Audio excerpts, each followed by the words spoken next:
Welcome back to Junkie Jam Live. Once again, I'm your host, Christopher Albert, and I am joined by a writer, producer, comedian, stand-up comic, Mike Brown. Hello, Mike. Hello. Let's continue our conversation. Okay. Yes. As a comic, you know, you've done so many important things, namely being an advocate for mental health. Yeah. You yourself, you've dealt with Yeah. your battles with anxiety, depression, mood disorders. You were diagnosed with mixed mood anxiety depression disorder. Oh, yeah. That's a tongue twister. Yeah, it's a lot. It is a lot. This was while you were fairly young. Yeah. How did you navigate that at such a young age? I wish I can tell you. Yeah. I really wish I could tell you. Push it aside. I mean, I just Joke your way through it. just joked. I joked my way through it. I did a lot of writing. Yeah. There was this one teacher, Andrew Garner, who was my English teacher at Frederick Douglass in Harlem. He was the first person to kind of put the seed of, hey, one day you could write for The Simpsons, right? Yes. And The Simpsons was a show that like I loved, but I didn't understand. Like, oh, you can write. I didn't know how it got made. It's just like, what is this thing? It just existed. Matt Groening did everything. He did everything. He's still doing it. There's a writer's room? I mean, when you're young, like, you know, thank God for my mom and my dad, but like, even them being separated, but they provided me a space to be like, all right, I'm going through some stuff, but at least I can just create. That's There's certain things in the world, you know? So there was a time in your comedy career, your calendar was empty, your wallet was empty, your stomach was empty. Yep. That's exactly where I was, by the way, when we met. Shout out to Yamanika, by the way. She was one of the first people who said, Chris, let's go. We have no money, but I have a paid gig. We're going to go to Fire Island. Yeah. By the way, Yamanika was the first person to make me realize the gays don't like my act either. But the gays hate me. They hate me. it's hilarious. But yes, we got through. Oh, man. We got through some pretty rough times. Yeah. There was a time where you ended up checking yourself, though, into a hospital after you broke down. Yeah. Why was therapy and talking about it in your act not enough? What weren't you doing to address your anguish properly that you had to go to a hospital?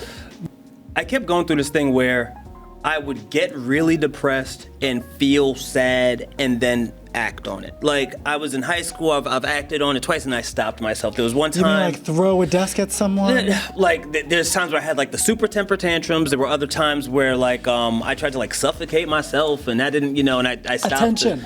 I just wanted attention. I remember I called 911 because I didn't like the suicide number, and I was just like, hey, listen, I'm just trying to, I know I don't want to do this. How old were you? Probably like 12, 13, just like, hey, I just need to talk to somebody to just break these things down for me and cool. And after I felt great about it, and then 20 minutes later, the police were at the door, and my dad is like, why are they here? And I'm like, I don't know. That's you know, we don't want the police here. I don't want the police anything. And at first I was like, man, I wish I was dead. You know what I mean? Like, right. It's like that thing. Like, it's horrible. Yeah, it compounded on itself. Yes. Yeah. And it gets to a point where, like, for me, I just like, I can't do this anymore. I don't want to be in that space again. And realizing that you don't have to be like, all right, well, I'm in the darkness and I'm familiar with this space and this is where it's like, no, I don't need that anymore. I don't want that anymore. It pops up, but like, one of the fail-safes is my friend Mike Machoki. I had a conversation with him in college where he was just like, yo, if you do this, I'm not going to be your friend anymore. If you kill yourself, I'm not going to be your friend. Yeah. And I was like, what? Yeah. So I was like, all right, I can never disrespect him in that way. I can never disrespect myself. This friendship is too important to that, right? And that kept me around. So when he passed, it was a mind fuck because I'm like, all right, well, that promise is broken now. What's up? No. You know what I mean? It's just like, because everything you're doing now, he's watching it. You're not just watching, he's in it, but you're still giving honor to him through your work. How do you convince people, particularly those within our Black and Brown communities, that their mental well-being and care is essential, especially when you've got millions of other things to contend with, you know, discrimination, lack of equitable opportunities, fear of violence from all sides. Yeah. right? Everybody has a different journey with mental health and their own mental wellness. I think some people, like I have some friends who just don't go to therapy and they feel like they don't need it, and I'm not going to push therapy on them at all. But I do feel that therapy is a way to have a one-on-one with somebody who has studied the science, the unbiased, and studied the science of like the brain and feelings and all these things. For me, it took a trauma to happen. And through that, I started seeing other things about myself that I didn't even know that were like, oh, these are issues. Like, oh, like there might be a thing of like, oh, you lost your best friend. Yeah, that's a thing. Also, so what's up with your relation with your dad and your mom? What's up with that? And you're like, oh, but I'm not here for that. But no, but that issue is here for you. And there's some people who are very successful without therapy and have figured out how to navigate it universally with whatever, be it religion, be it spirits, just be with the fuck it attitude. It really doesn't matter. Everyone could use it if they need it. If they need to do it. But I'm always just like, hey, you're not alone. You can go and find it. You have weapons in this fight. What camera I'm looking at? You have weapons in this fight. There you go. You know, you are just one of many artists, you know, dealing with pain.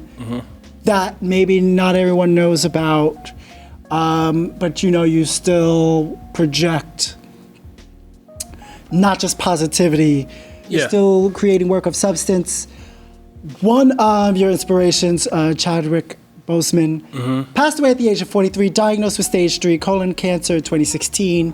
Obviously, it eventually progressed to stage 4.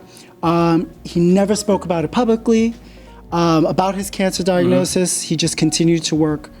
Amazing work that he's finished since, including Marshall, The Five Bloods, Ma Rainey. Black Bottom, how does losing someone you look up to and are inspired by, and that, you know, also includes recently Kevin Burnett, right? 2019. How does that affect you personally and professionally, and how do you use that pain to motivate you further? I mean, you just spoke about it. So with Chadwick, he's somebody who was just like so much about his business and just a great like spirit and just energy that it was weird to me, just for like my perspective of like having a moment with him and making him and Jimmy laugh. Let's look at that clip real quick, because I found it. Not that it was hard to find. It was. I actually saw it 4 times. I do have a life, but I saw it 4 times. I saw it once with my girlfriend. Also, I want to thank you for having your suit on for most of the movie, because when your chest was out, she was getting a little excited and I felt insecure, so thank you for that.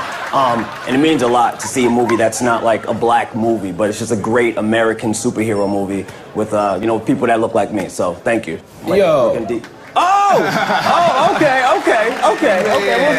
What's going on, bro? I'm glad that you got your muscles covered again. I'm glad that you got your muscles covered, because if you would have been all brolic and stuff, it would have been weird, because my girl would have seen him and be like, why didn't you get his number? Seeing him and having that moment with him, like I knew he was genuinely having a good time. And for me, it's just like, hey, I'm having fun and you know, I'm just having fun and razzing, but I'm also thinking about is like, man, this guy has done so much work, and now he's on this like press tour, and he's probably having, I don't know his energy, and I didn't know how great of a person that he was, you know, personally. And then you see all the stories after he's passed, like how great he was as a person, but you're like, oh, he's doing a press tour, and then you see him like, I'm like, oh, he's genuinely having a good time, and Jimmy's having a good time, and it's like, okay, it doesn't feel like work. This is just energy that's being captured. It keeps me going, because it's like, you know what, well, Mike, you got work to do. You still here.